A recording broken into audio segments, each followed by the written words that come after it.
우리 찬송가 453장, 찬송가 453장 다 같이 함께 찬양합니다.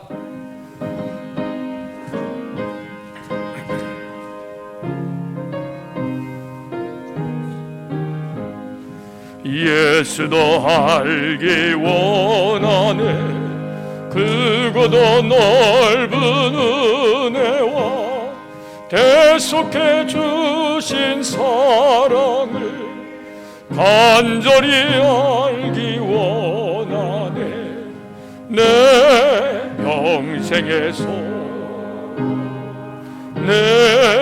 평생의 소원 대속해 주신 사랑을 간절히 알기 원하네. 성령이 스승되셔서 진리를 가르치시고 거룩한 뜻을 깨닫고 예수를 알게 하소서. 내 평생의 소원, 내 평생의 소원 대속해 주신 사랑을 간절히 알기 원하네. 성령의 감화 받아서 하나님 말씀 배우니 그 말씀 안절안절히 내 맘에 경음대로 내 평생의 소원, 내 평생의 소원 대속해 주신 사랑을 간절히 알기 원하네. 예수가 계신 보좌는 영광에 들러있도다. 평화의 왕이 오시니 그 나라 왕성하도다. 내 평생의 소원, 내 평생의 소원 대속해 주신 사랑을 간절히 알기 원하네. 아멘.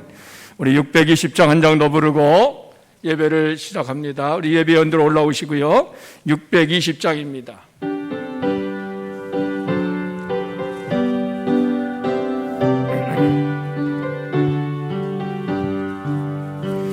여기에 모인 우리 주의 은총 받은 자여라.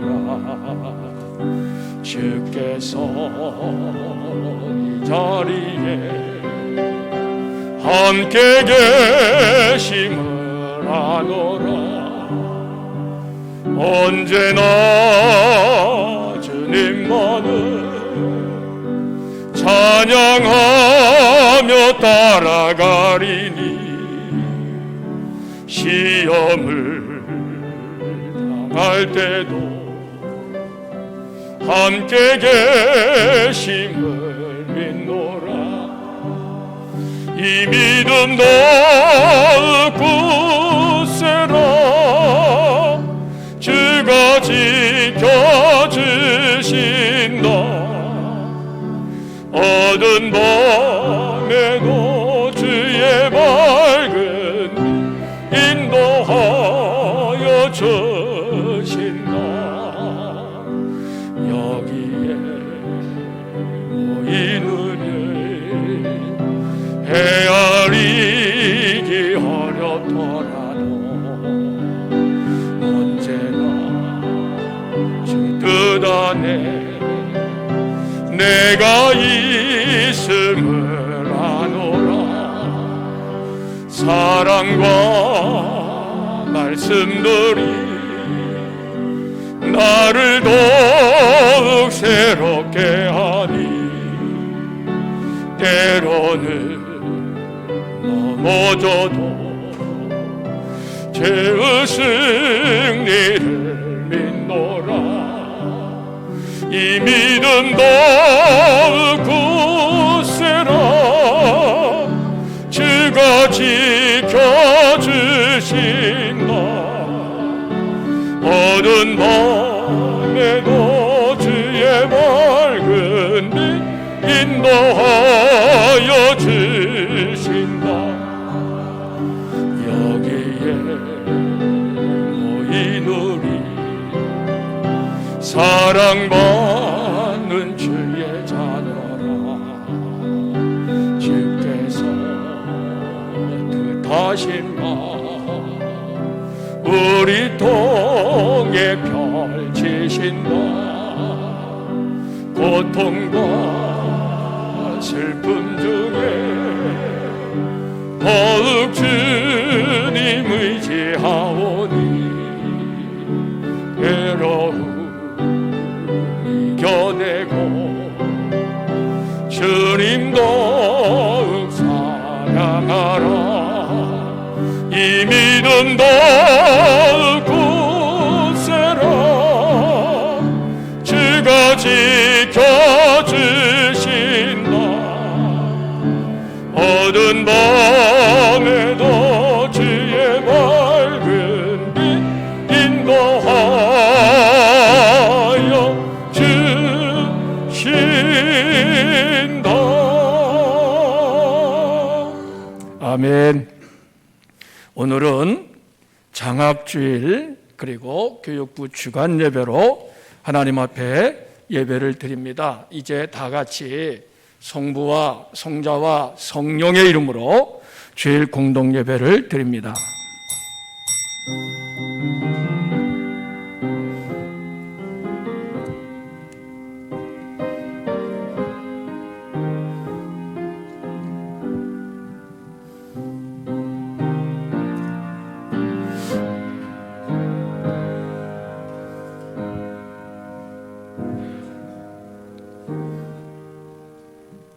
이는 곧 너희 하나님 여호와께서 너희에게 가르치라고 명하신 명령과 규례와 법도라. 너희가 건너가서 차지할 땅에 행할 것이니 곧 나와 내 아들과 내 손자들이 평생에 내 하나님 여호와를 경외하며 내가 너희에게 명한 그 모든 규례와 명령을 지키게 하기 위한 것이며 또 내 나를 장구하게 하기 위한 것이라. 이스라엘아, 듣고 삼가 그것을 행하라.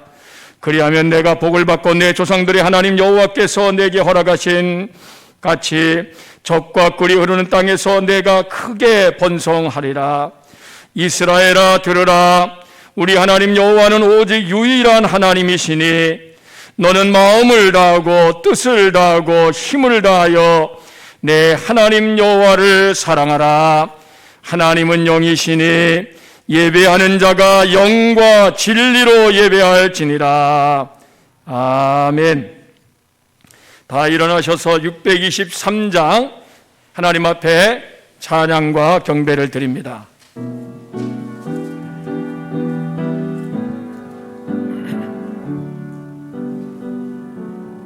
주님의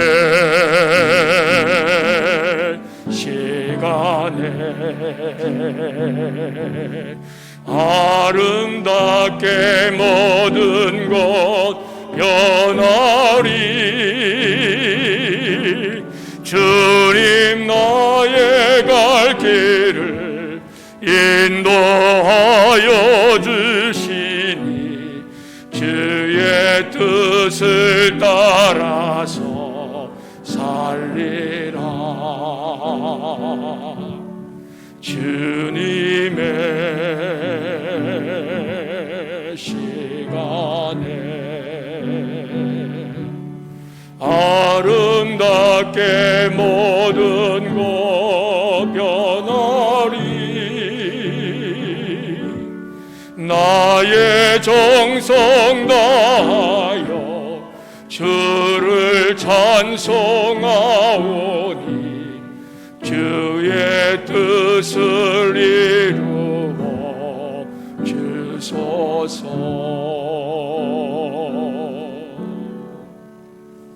자리에 앉으세요. 오늘의 기도를 교육부장이신 음일수 권사님께서 인도하십니다.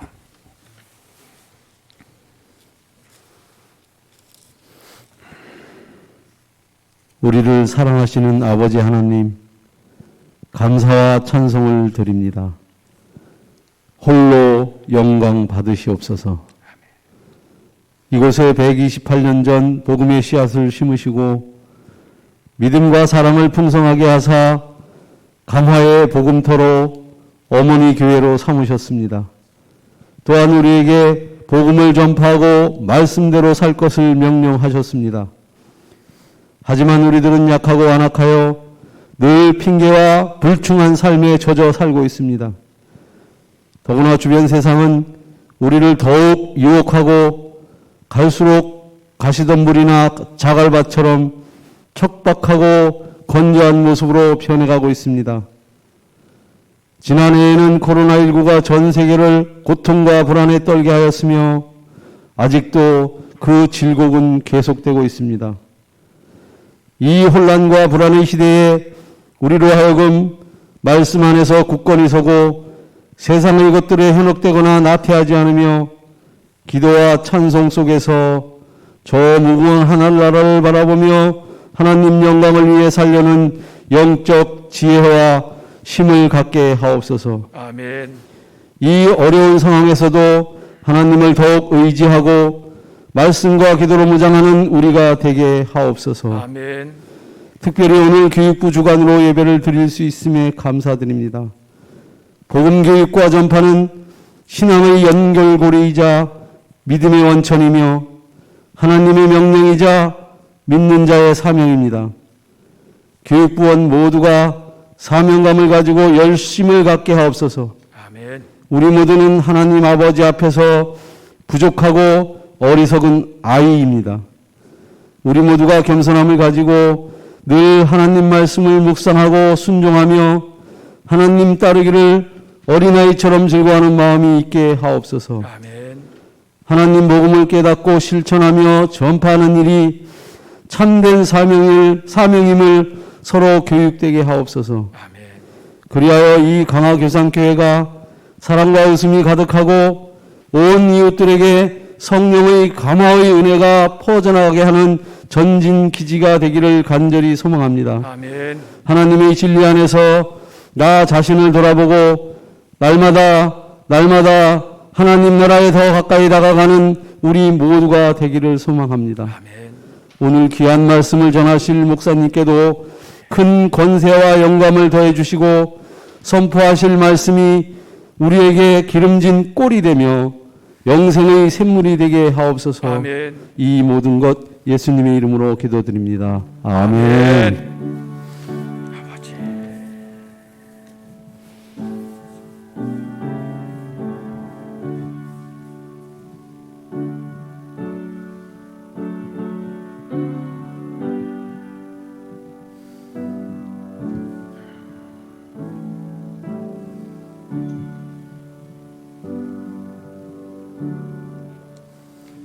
찬송가 94장을 다 같이 함께 찬양합니다. 94장입니다.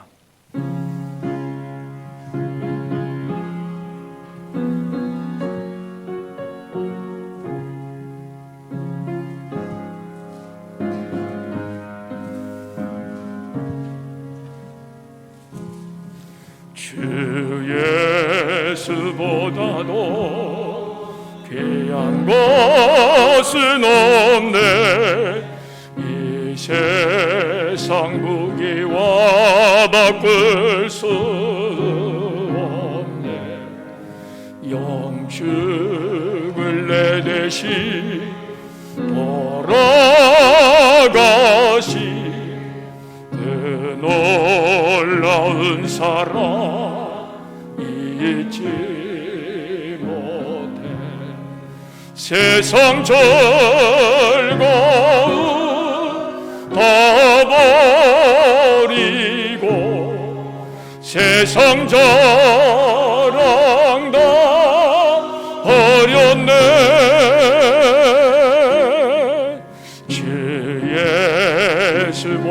예수보다도 귀한 것은 없네. 예수밖에는 없네. 주 예수보다도 귀한 것은 없네. 이 세상 명예와 바꿀 수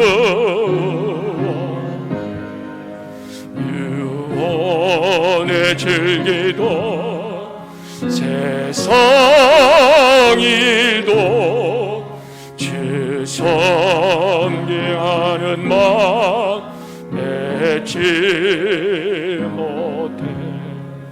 세상 즐거움 다 버리고 세상 자랑 다 버렸네.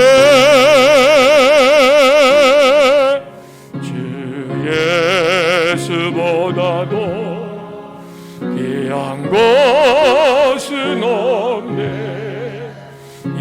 예수밖에는 없네. 주 예수보다도 귀한 것은 없네. 이 세상 행복과 바꿀 수 없네. 미혹과 핍박이 몰려와도 주 섬기는 내 마음 변치 않아. 세상 즐거움 다 버리고 세상 자랑 다 버렸네. 주 예수보다도 귀한 것은 없네. 예수밖에는 없네.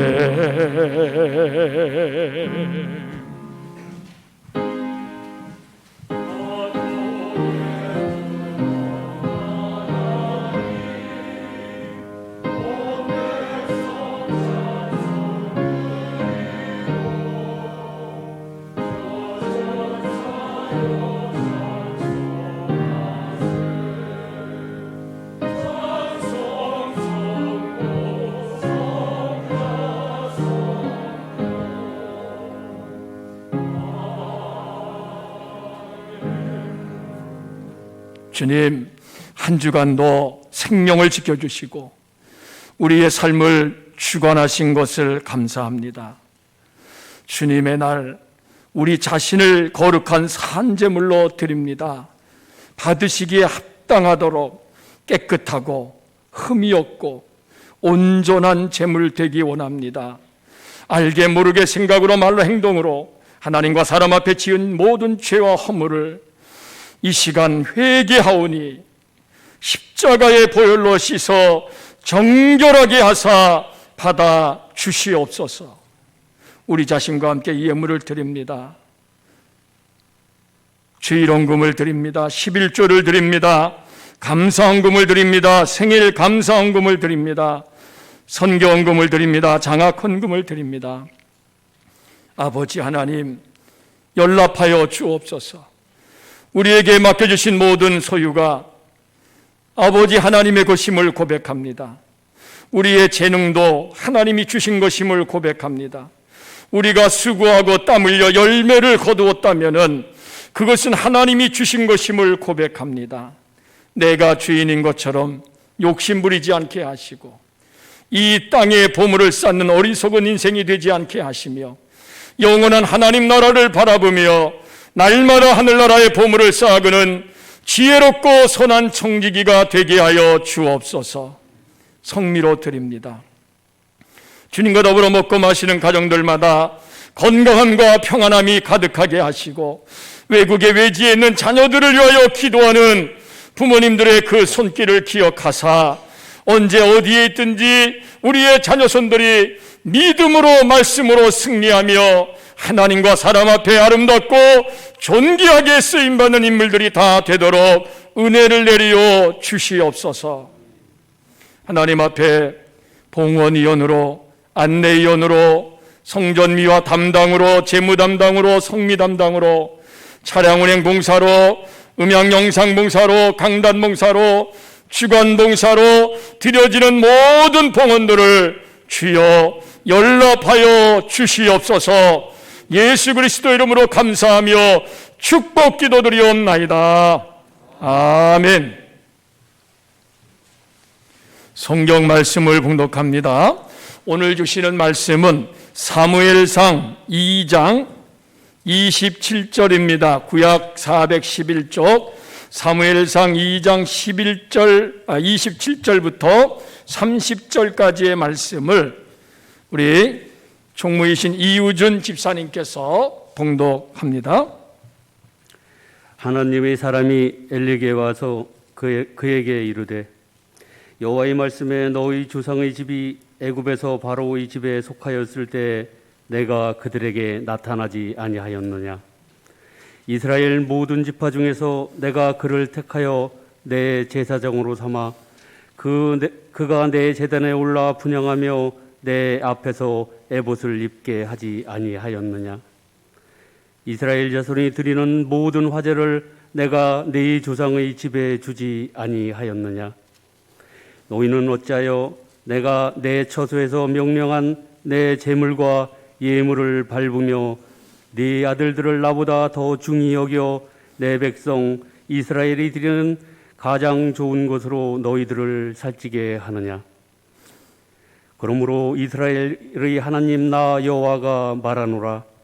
내가 전에 네 집과 네 조상의 집이 내 앞에서 영원히 행하리라 하였으나 이제 나 여호와가 말하노니 결탄코 그렇게 하지 아니하리라. 나를 존중히 여기는 자를 내가 존중히 여기고 나를 멸시하는 자를 내가 경멸하리라. 아멘.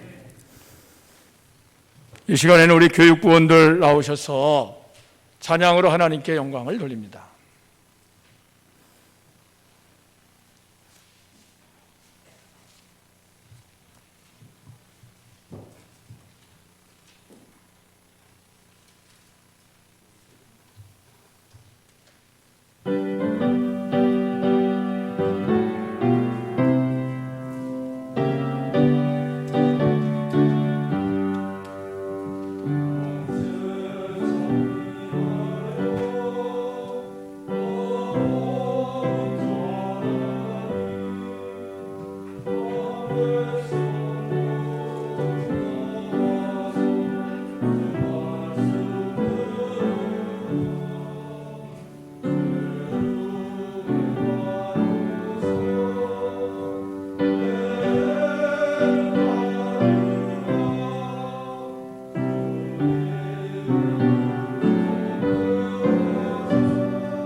할렐루야. 하나님께 영광의 박수를 드립니다. 감사합니다.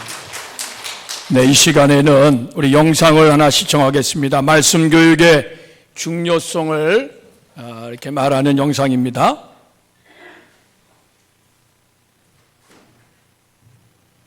우리나라가 지금 믿는 집에 한 95%가 떠나요. 유대인들, 기독교인들이 다음 세대 배교율이 그중 0.1%도 안 돼요. 2000년이 지났는데 그거는 이제 결국에는 교육의 문제죠. 이스라엘의 교육의 가장 큰 기반은 하나님의 말씀이에요.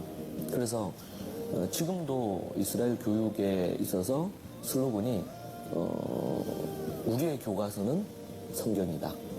뱃속에 있을 때 3번 모세오경을 암송해서 들려줘요. 태중에 있을 때. 그러니까 얘네들은 3번 듣고 태어나죠. 그리고 3살 때부터 말씀을 이제 하야.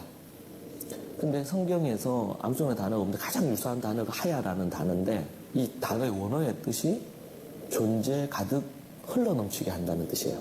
외우는 게 목적이 아니고 하나님의 말씀이 곧 하나님이시니까 그 말씀을 중얼중얼중얼해서 마음에 이게 있어가 흘러넘치게 하는 거죠.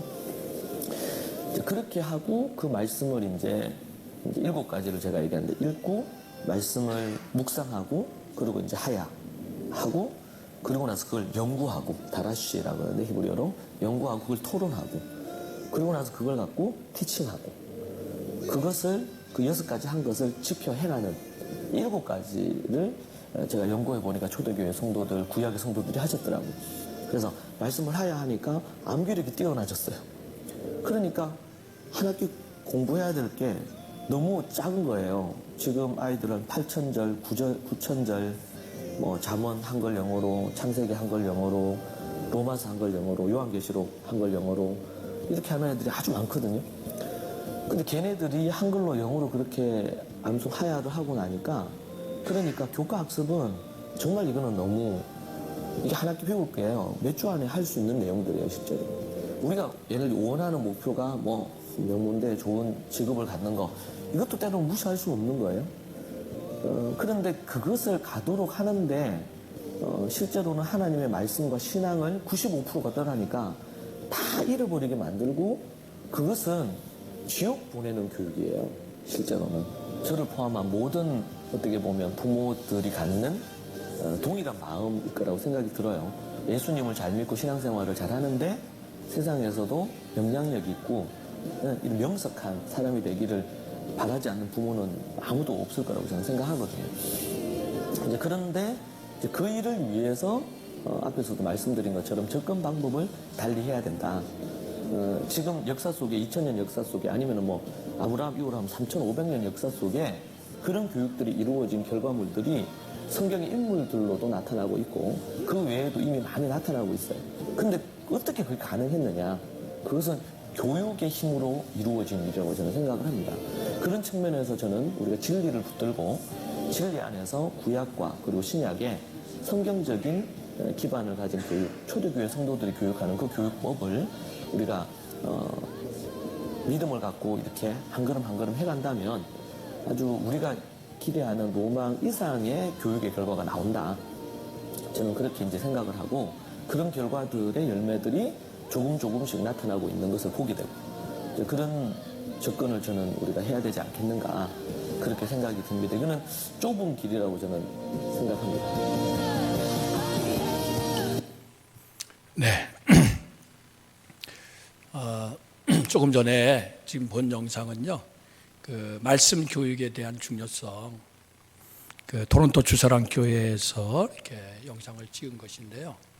거기에 그 유대인들의 그 말씀 성경 교육법은 이렇게 암송하게 하는 거라 그랬잖아요. 근데 그 아까 그 설명을 하기를 하야라고 이렇게 표현을 했는데 마음에서 흘러 넘치게 하는 것이다. 단순히 암송하는 게 목적이 아니라 그 말씀을 암송하고 묵상함으로써 이 마음에서부터 말씀이 흘러 넘쳐 나오는 거죠.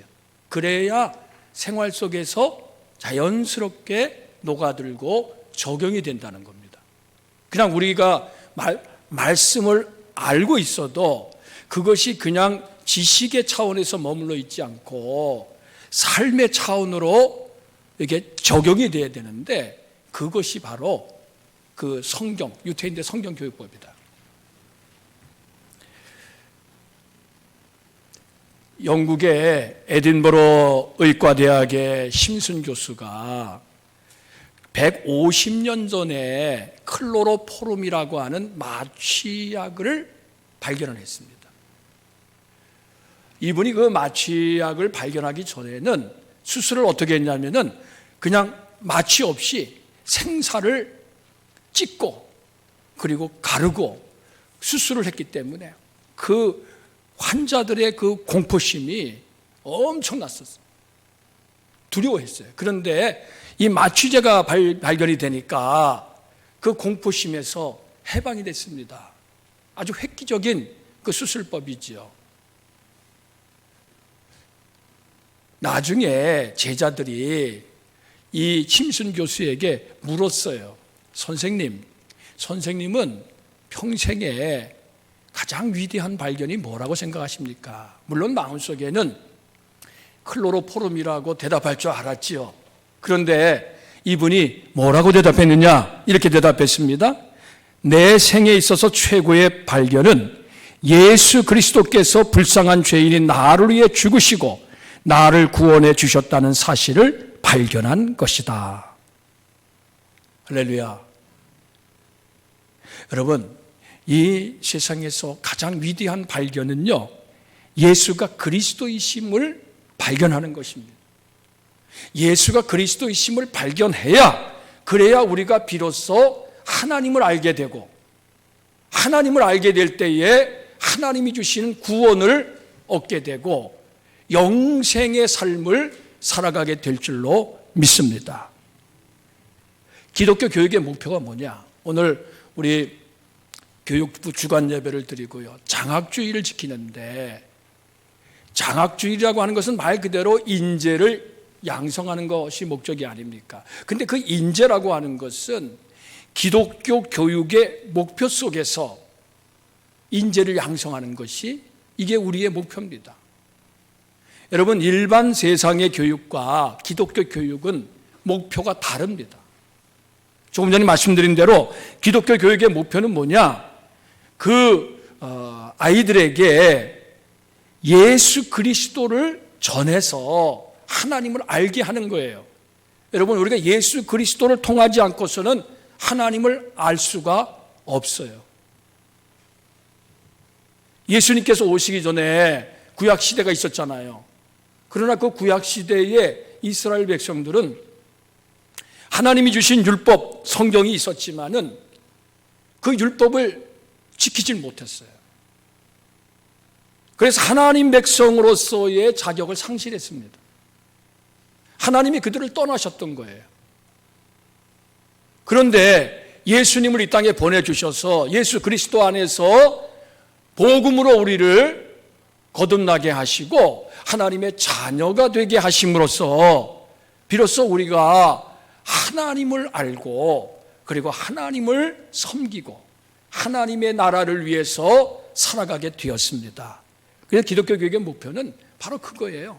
예수님을 전해서 하나님을 알게 하고 영생을 얻고 하나님 나라를 위해서 일하는 일꾼을 세우는 것, 이것이 바로 기독교 교육의 목표입니다. 근데 여러분, 이 기독교 교육의 목표를 이루기 위해서 교회에서 가르치는 것으로 충분하지가 않아요. 가정교육이 필수적입니다. 가정교육이 안 되면은요, 일주일에 한 번씩 교회에 모여가지고 교육하는 것으로 그 목표를 이룰 수가 없다는 겁니다. 그런데 오늘 성경을 보면은 이 엘리 대제사장의 가정은요, 기독교 교육에 실패했어요. 자녀 교육에 실패한 대표적인 가정입니다. 왜 실패했느냐?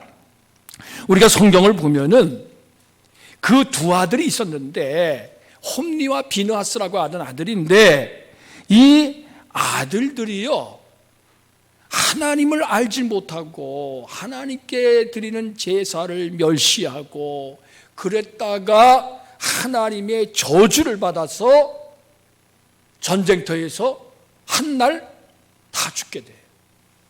그리고 언약궤, 하나님의 언약궤도 빼앗겨. 그러니까 엘리 제사장 그 아버지가 두 아들이 전사했다는 소식과 함께 언약궤를 뺏겼다는 말을 듣고서 너무 충격을 받아가지고 의자에 이렇게 앉아있다가 뒤로 넘어져서 목이 부러져서 죽어요. 그리고 여러분, 그 두 아들 중에 비느하스의 아내가 그때 이제 이렇게 임신을 하고 해산을 앞두고 있었는데 언약궤를 빼앗겼고 자기 남편이 죽고 시아버지가 죽었다는 말에 충격을 받았어요. 그래가지고 갑자기 통증을 느끼면서 굽부려서 아이를 조산을 합니다. 그리고 죽어가요. 죽어가면서 그 아이의 이름을 졌는데 그 아이의 이름을 뭐라고 졌느냐? 이가봇이라 이렇게 졌어요. 그 뜻은 뭐냐? 하나님의 영광이 이스라엘을 떠났다, 그런 뜻이에요. 하나님의 영광이 이스라엘을 떠났다. 하나님이 떠났다는 거예요. 그리고 죽었어요. 그러니까 어떻게 보면 이 엘리의 가정은요, 자녀 교육 실패해가지고 완전히 패가 망신한 거예요. 너무나도 불행한 일이. 왜 그런 일이 일어났습니까? 왜 자녀 교육에 실패했을까요? 저는 오늘 이 교육부 주간 예배를 드리면서 또 이 장학주일에 우리가 하나님의 사람들을 세워야 하는 그러한 그 사명이 우리 교회에 있는데, 과연 이 실패한 이유를 통해서, 실패의 원인을 우리가 통해서 성경적 자녀 교육의 원리, 그것을 우리가 깨닫게 되기를 원합니다. 세 가지가 있습니다. 자, 이 엘리 가정이 자녀 교육에 실패한 첫 번째 이유는 12절에 나옵니다. 자, 우리가 성경을 한번 찾아서 읽겠습니다. 사무엘상 2장 12절입니다. 우리 다 같이 함께 이 말씀을 봉독합니다. 엘리의 아들들은 행실이 나빠 여호와를 알지 못하더라. 아멘. 자, 엘리의 아들들은요, 행실이 나빴다 그랬어요. 여러분, 여기서 행실이 나빴다는 얘기는요, 단순히 도덕적으로 좀 잘못 살았다, 그런 뜻이 아닙니다. 벨리알이라고 하는 뜻인데, 이것은 사탄을 가리켜서 말할 때, 우상의 이 두목을 가리켜서 말할 때 벨리알이라고 말해요. 벨리알. 이것은 쉽게 얘기하면 마귀의 자식들이다, 그런 뜻이에요. 아주 불량자고 악을 행하는 사탄의 자식이다, 그런 뜻입니다. 여러분, 왜 이 홈리와 비느하스, 엘리의 두 아들이 왜 그렇게 불량자가 되고 사탄의 자식이 됐을까요? 그 이유는 하나님을 알지 못했기 때문이에요. 하나님을 알지 못했다. 여러분, 하나님을 알지 못하면은요, 반드시 어떤 결과가 나타나냐면 하나님 앞에서 불량자가 돼. 악을 행하게 돼. 그리고 하나님의 저주를 받는 사탄의 자식이 되는 거예요. 어쩔 수가 없어요. 그래서 기독교 교육이, 성경적 자녀 교육의 첫 번째 원리는 자녀들에게 하나님을 알게 하는 거예요. 자녀들에게 하나님을 알게 하라. 한번 따라서 해보세요. 자녀들에게 하나님을 알게 하라. 여러분 어떠세요? 여러분의 자녀들은 하나님을 아는 자녀들입니까? 여러분들은 지금 성경적인 자녀 교육을 하고 있습니까? 여러분, 하나님을 알지 못했다는 얘기가 무슨 얘기일까요? 그들이 신앙생활 안 했다는 얘기일까요? 아닙니다. 엘리의 두 아들은 직업이 뭐냐면 제사장이에요. 제사장. 오늘날로 얘기하면 목회자예요. 목회자. 어려서부터 성경을 배웠어요. 제사 드리는 방법을 너무나도 잘 알아요. 그럼에도 불구하고 이 두 사람은 하나님을 알지 못했어. 그게 무슨 얘기입니까?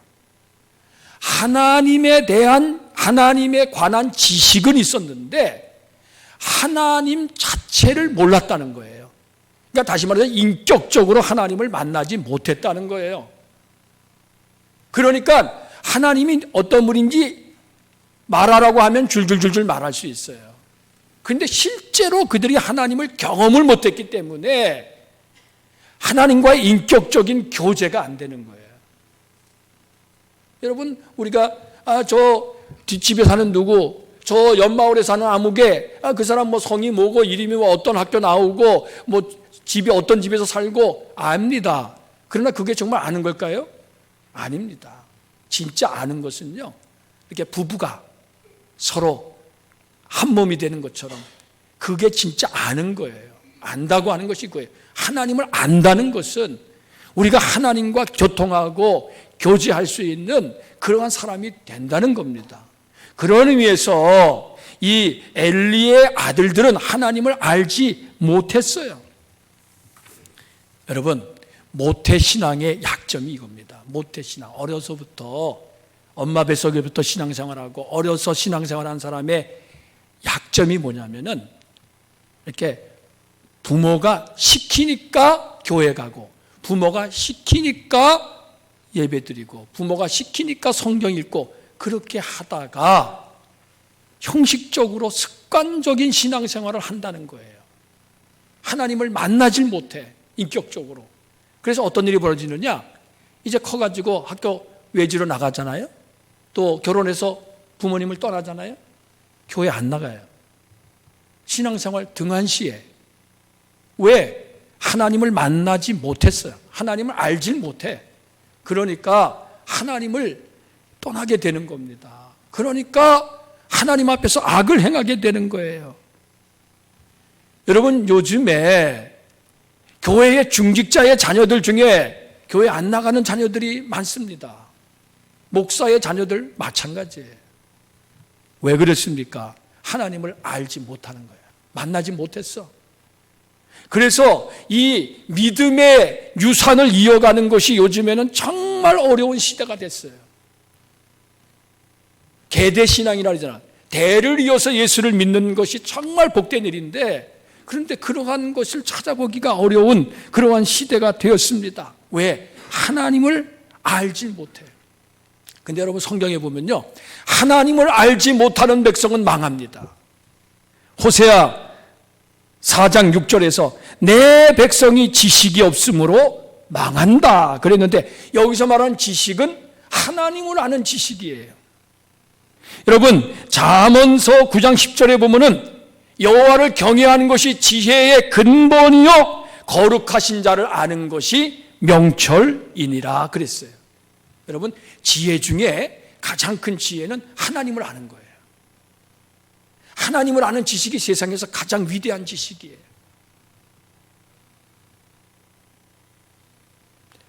근데 여러분, 엘리의 자녀들이 왜 이렇게 하나님을 알지 못하는 그러한 사람이 됐을까요?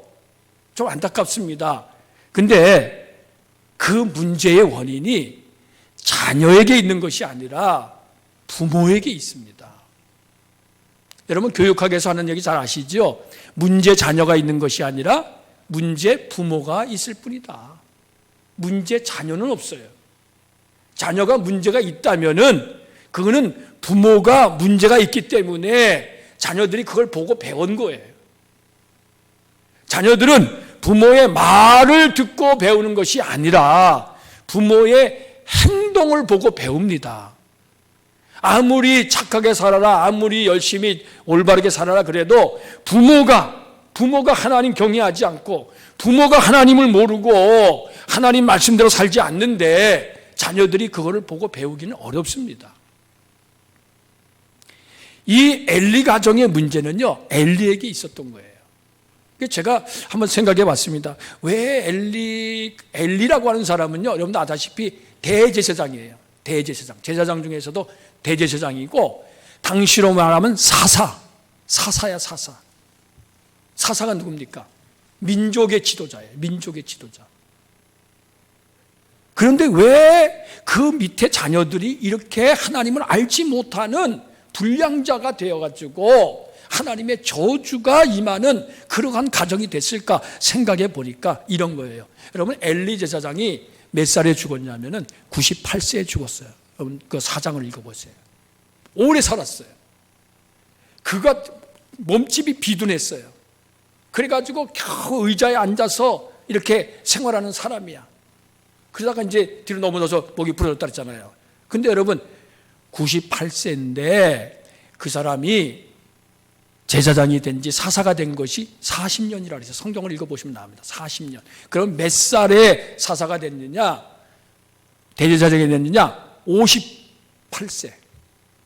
58세에 그가 대제사장의 지위에 오르게 됩니다. 그럼 여러분 58세라고 하면 상당히 좀 늦은 시간이잖아요. 왜 그랬을까? 학자들이 그 추정을 하는데 원래 이 엘리의 가문은 아론의 이 가문, 아론의 자손 중에서 장자가 그 대제사장의 지위를 계승을 했어요. 근데 아론의 아들이 원래 넷이 있었습니다. 근데 그 아들 중에서 큰 아들과 둘째 아들이 나답과 아비후라고 하는 아들인데 하나님의 전에 하나님이 명하시지 않은 다른 불을 분향함으로 인해서 하나님이 진노해가지고요. 제단에서 불이 나와서 그들을 태워 죽였어요. 그게 성경에 나옵니다. 그래가지고 나답과 아비후는 후대가 끊어져 버렸어요. 그래서 장자의 지위를 얻게 된 것이 누구냐면 엘르아살 가문이에요. 이 엘르아살 가문에서 대제사장의 지위를 이어갔는데 그런데 그것이 엘리 때 와가지고 바뀝니다. 엘리는 누구냐면 넷째 아들 이다말의 후손입니다. 그러니까 이다말의 후손들은 원래 대제사장이 될 수 없는데 이 엘리 때 와서 바뀌게 된 이유가 있었을 것이다. 성경에는 안 나옵니다. 근데 우리가 이제 추정을 해보면은 아마 그때 뭐 어떤 그 큰 사건이 있었던 것 같아요. 그래가지고 58살이라고 하는 나이에 이 엘리가 대제사장의 지위에 올라가는 거예요. 아마 상당한 암투가 있었을 겁니다. 자리 싸움은 여러분 치열하잖아요. 이 감투 싸움이라는 게 얼마나 이게 심각합니까? 우리 교회도 이 감투 싸움 때문에 지금 병들고 재판 송사가 벌어지고 이것 때문에 지금 교회가 많이 어렵습니다. 그런데 여러분 이 엘리가 대제사장의 지위에 오르기 위해서 아마 그때 당시에 많은 그러한 이 싸움이 있었을 거예요. 갈등이 있었을 거예요. 그런데 아마 나름대로 수완이 있고 정치력이 있었던 사람인 것 같아요.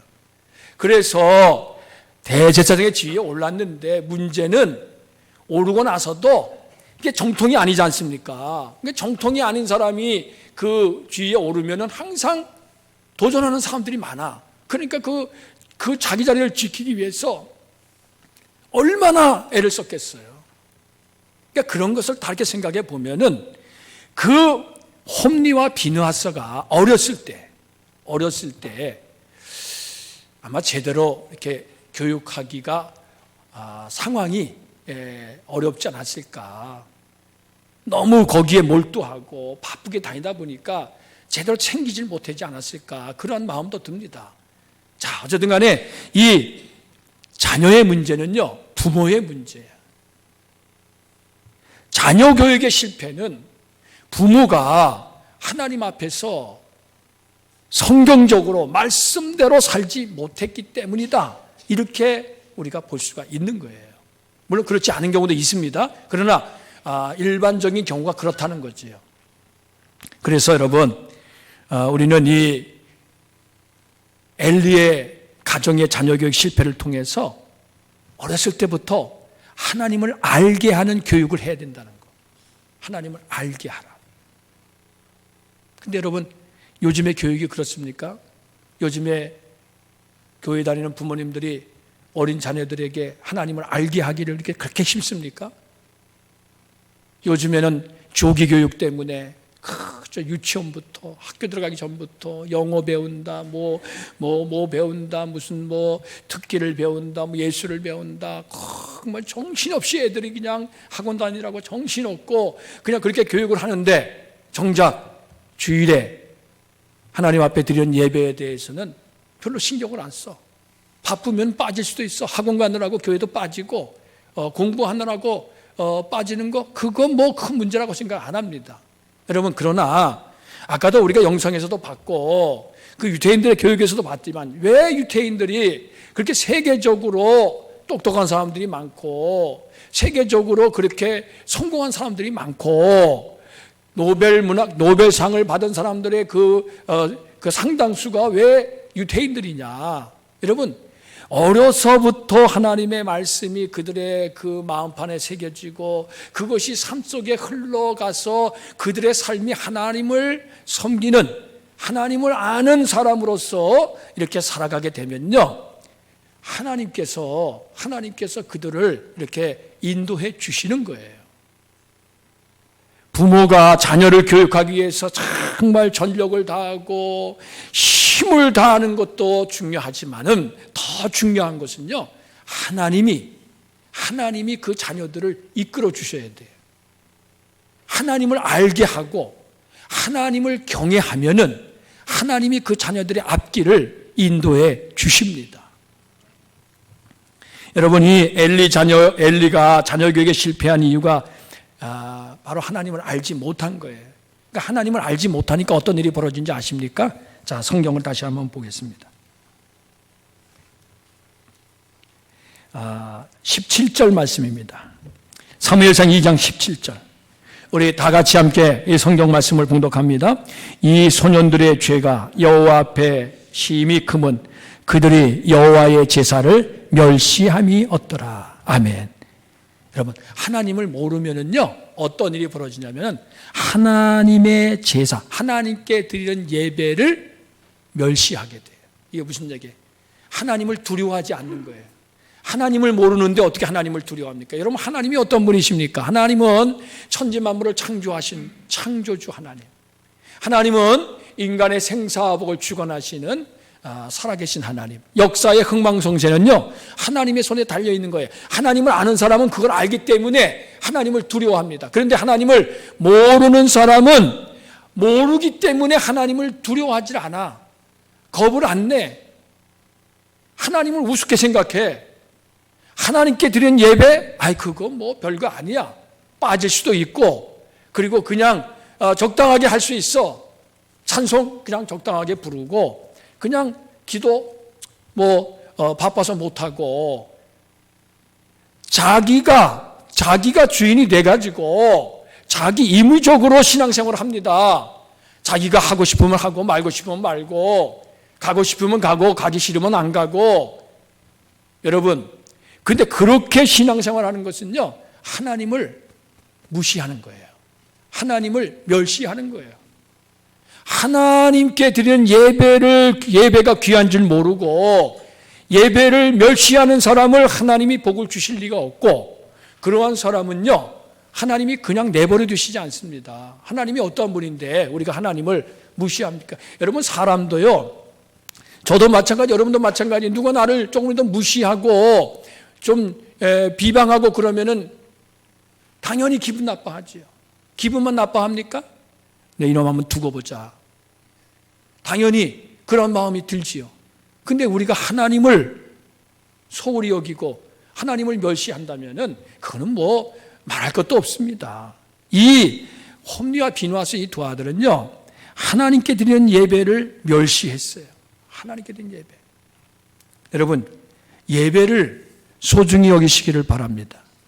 오늘날 우리가 사는 시대는요, 예배의 위기를 맞고 있어요.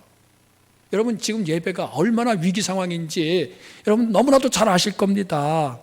이제는요, 이 예배에 참여하는 인원도 점점 줄어들거니와 이제는 주일 예배뿐만이 아니라 수요 예배, 새벽 기도에 이제는 뭐 별로 신경을 안 써.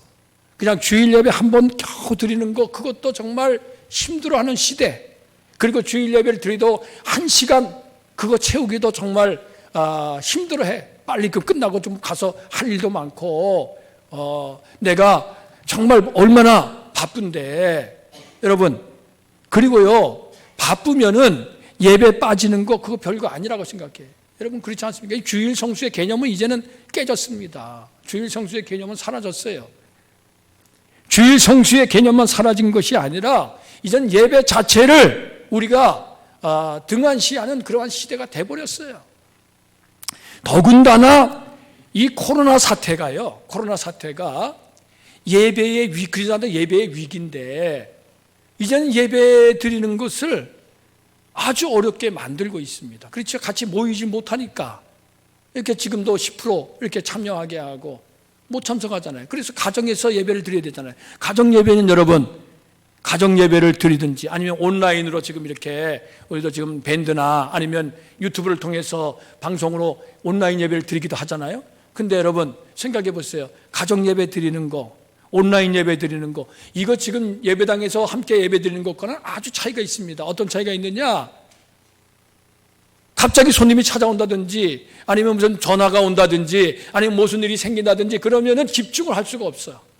예배에. 그래서 예배 드리다가 말고 뭐 딴짓도 할 수 있고, 그 다음에 예배 드리는 자세도 그냥 편하게 그냥 뭐 속옷 차림으로 그냥 예배 드리는 사람도 없지 않아 있습니다, 여러분. 예. 근데 여러분 보세요. 과연 그러한 예배를 하나님이 받으실까? 중요한 거예요.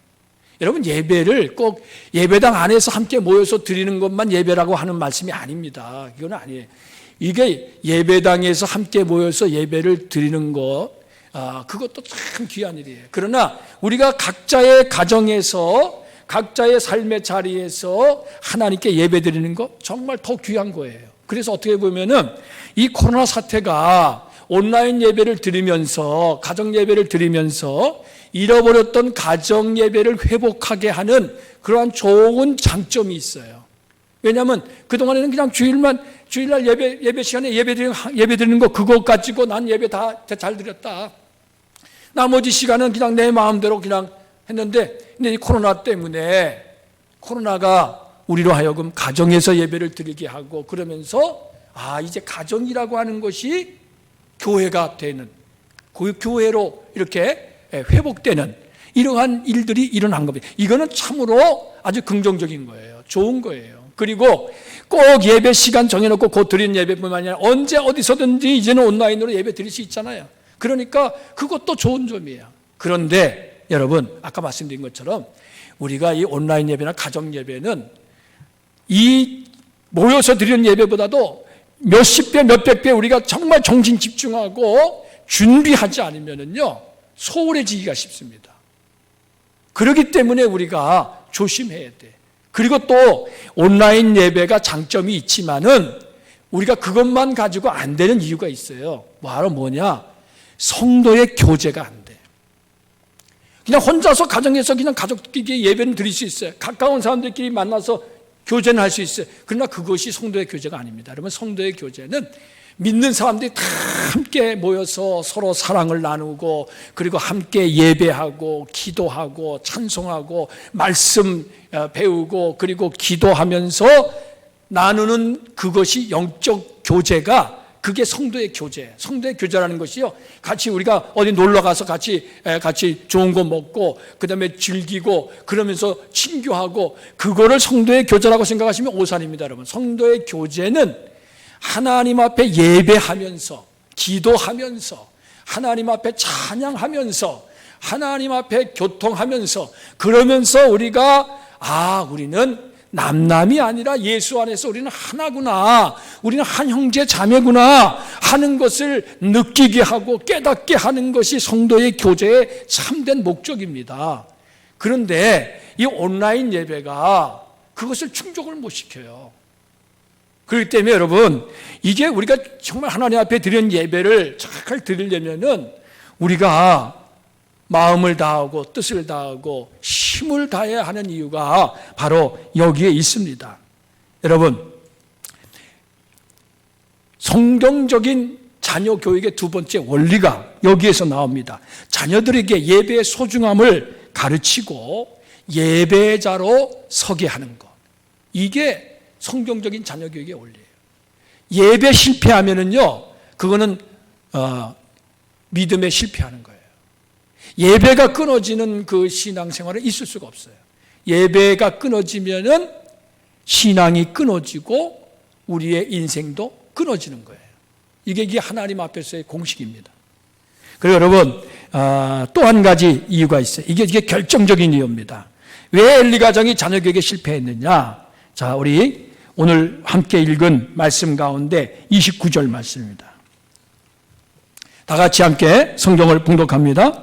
너희는 어찌하여 내가 내 처소에서 명령한 내 제물과 예물을 밟으며 내 아들들을 나보다 더 중히 여겨 내 백성 이스라엘이 드리는 가장 좋은 것으로 너희들을 살지게 하느냐. 자, 여기에 보면 내 아들들을 나보다 더 중히 여겨 이렇게 말씀했어요.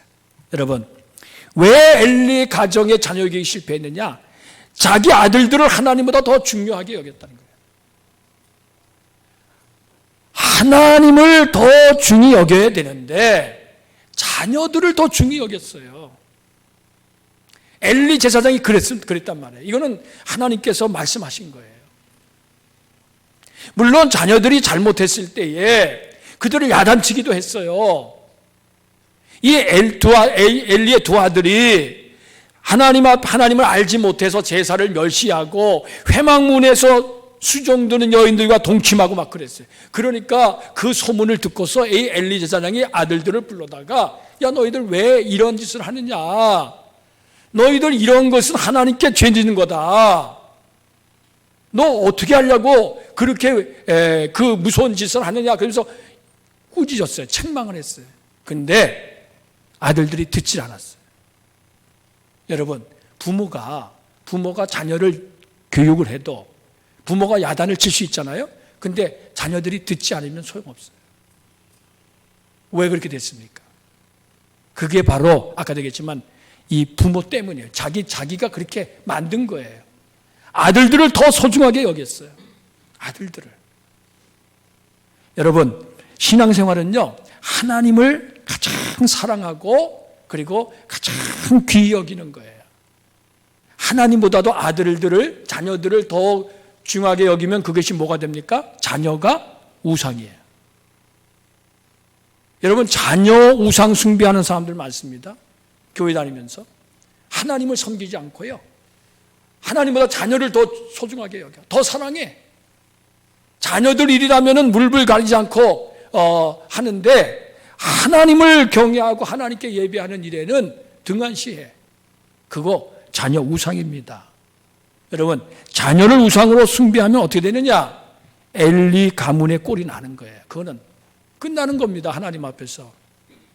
하나님은 우상을 정말 미워하세요. 하나님만 경외하기를 원하십니다. 여러분, 자녀들보다도 하나님을 더 중히 여기시기를 바랍니다. 그러면은 하나님이 여러분의 자녀들을 책임져 주세요. 이 이치를 모르고 내가 어떻게 우리 자식들을 잘 좀 되게 해야 되겠다, 그래가지고 거기에 올인을 하는데 그러다 보면 하나님 뒷전에 되고 그러다 보면 우상숭배가 되고 그러다 보면 자식 망하게 하는 길이에요. 여러분, 그 이승려 전도사님의 자서전 하늘의 밀이 땅에 떨어져라고 하는 그 책이 있습니다. 이 이승려 전도사님은 그 네 아들을 다 목사로 키운 믿음의 어머니예요. 그 네 아들이 누군지 아시죠? 김국도, 김홍도, 김선도, 큰형이 지금 광림교회, 그다음에 김홍도, 금난교회, 그리고 김국도, 임마누엘교회, 김건도라고 하는 넷째 아들도 있어요. 물론 그분들에 대한 평가가 갈릴 수는 있지만은 제가 볼 때는요, 그 어머니가 그 자녀들을 정말 믿음으로 키웠다고 저는 생각해요. 그 자서전에 보면은 이런 얘기가 나와요. 그 어머니가 정말 무슨 일이 있어도 건드리지 못하게 한 것이 주일 성수와 11조다. 이렇게. 주일 성수와 11조. 아침밥은 걸러도 예배는 거르지 못하게 했고요. 그리고 아무리 배가 고파도 성미를 건드리지 못하게 했어요. 11조를 건드리지 못하게 했어. 왜? 그것은 마치 농사의 종자와 같다 이렇게 여겼어요. 종자. 여러분, 종자 아시죠? 다음 해를 위해서 농사 짓기 위해서 종자를 남겨두잖아요. 근데 아무리 배고프다 그래서 종자를 먹어버리면은 그 다음에는 정말 굶어야 돼. 아무것도 없어. 그러니까 아무리 힘들고 어려워도 이 종자는 지켜야 됩니다. 여러분, 신앙인에게 있어서 종자는 주일 성수와 11조다 하는 것을 그 자녀들에게 가르친 거야. 그러니까 배가 고파가지고 굶으면서도 예배드리고, 그거 정말 그거 11조 가지고 좀 뭐 사먹고 싶어도 그거 못하고 그렇게 자랐단 말이에요. 자랐는데 여러분, 하나님이 그러한 모습을 보시잖아요. 하나님께서 그 자녀들을 인도해 주신 줄로 믿습니다. 이제 결론을 말씀드립니다. 오늘 말씀은요, 자녀 교육에 실패한 엘리 가문을 통해서 우리에게 타산지석의 교훈을 주십니다. 그 첫 번째가 뭐냐? 성경적 자녀 교육의 원리. 첫째는 하나님을 아는 자녀, 하나님을 아는 지혜를 가르치라는 거. 둘째는 하나님을 두려워하고 예배를 귀하게 여기는 예배자로 세우라는 거. 셋째는 자녀보다 하나님을 더 사랑해서는 안 된다는 거. 이것을 우리에게 가르쳐 주시는 말씀이에요. 저와 여러분들이 오늘 이 자녀 교육의 성경적 원리를 잘 깨닫고 하나님 말씀대로 교육해서 대대손손 아름다운 믿음의 유산을 이어가는 가문이 되시기를 우리 주님의 이름으로 축원합니다. 우리 같이 기도하겠습니다. 오늘 주신 말씀을 우리가 붙잡고 묵상하면서 함께 기도하며 하나님께 나아갑니다.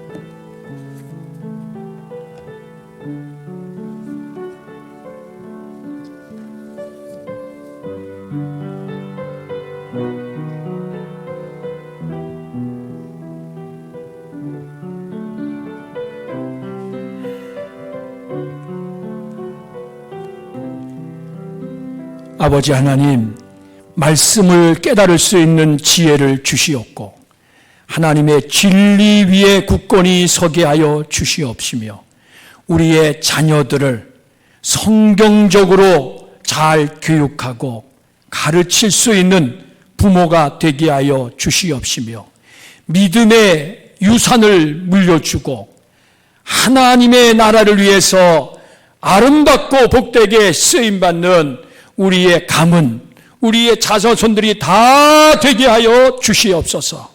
예수 그리스도의 이름으로 기도하옵나이다. 아멘. 우리 함께 인사 나눕니다. 할렐루야. 주님의 이름으로 사랑하고 축복합니다. 또 하나님의 복 주시는 자녀로 키우시기를 바랍니다. 이렇게 한번 또 인사 한번 해보실까요? 하나님의 복 주시는 자녀로 키우시길 바랍니다. 네, 감사합니다. 오늘 장학주일인데 여러분, 인재 양성을 위해서 장학 사업을 기도해 주시고 후원해 주시기를 바랍니다. 장학 후원 통장 거기 계좌번호 적었는데 여러분 한 달에 10,000원씩이라도 이렇게 꼭 함께 후원하시면은요, 그러면은 크게 도움이 됩니다. 우리 교회 홈페이지 개설 기념 이벤트를 지난주부터 시작을 했는데 아직 참여율이 이렇게 높지가 않습니다. 여러분들 꼭 들어오셔서 회원 가입해 주시고요, 함께 참여해 주시기를 바랍니다. 설 명절이 이제 얼마 남지 않았습니다. 올해는 코로나 때문에 설 명절도 이렇게 모이기도 어렵고 힘들지만은 여러분들 정말 복된 명절이 되시기를 바라고, 설 감사예배 순서를 주보에 수록했으니까 잘 활용해 주시기를 바랍니다. 노인센터 명절 음식 제작 봉사, 화요일날 오후에 디모데, 수요일날 새벽기도 후에 루디아 선교에서 함께 봉사해 주시기를 바랍니다.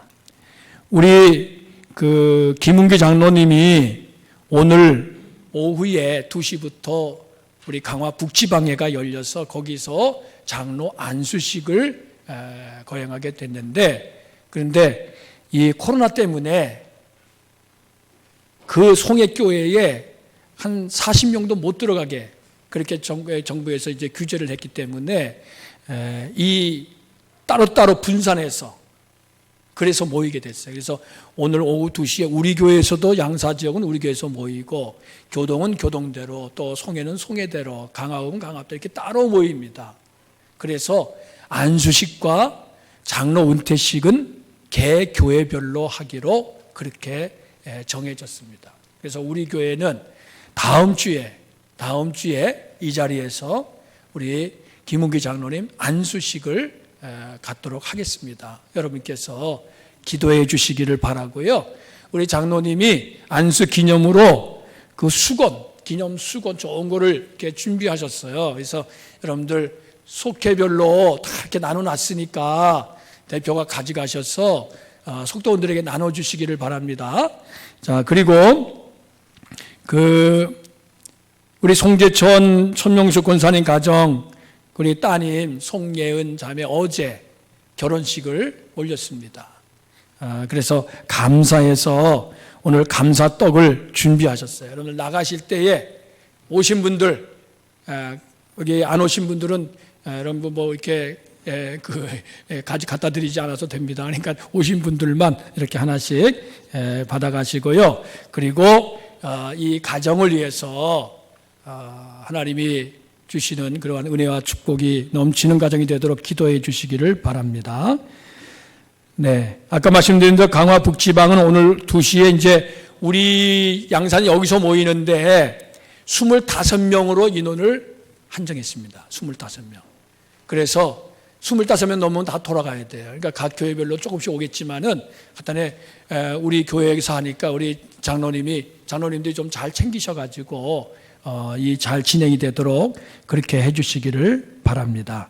이제 우리 다 같이 일어나셔서 635장 함께 찬양합니다.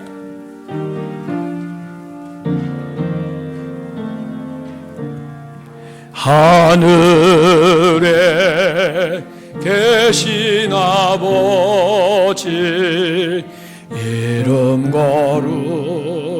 거룩하사 주님 나라 임하시고 뜻이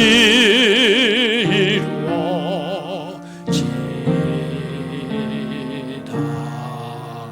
일용할 양식 주시고 우리들의 근죄 다 용서하옵시고 또 시험에 들게 마시고 악에서 구원하소서. 대개 주의 나라 주의 권세 주의 영광 영원히 아멘.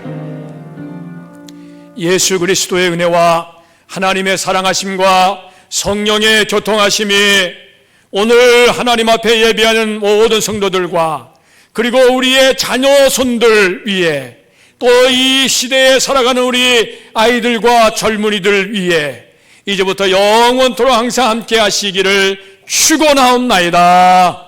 아멘.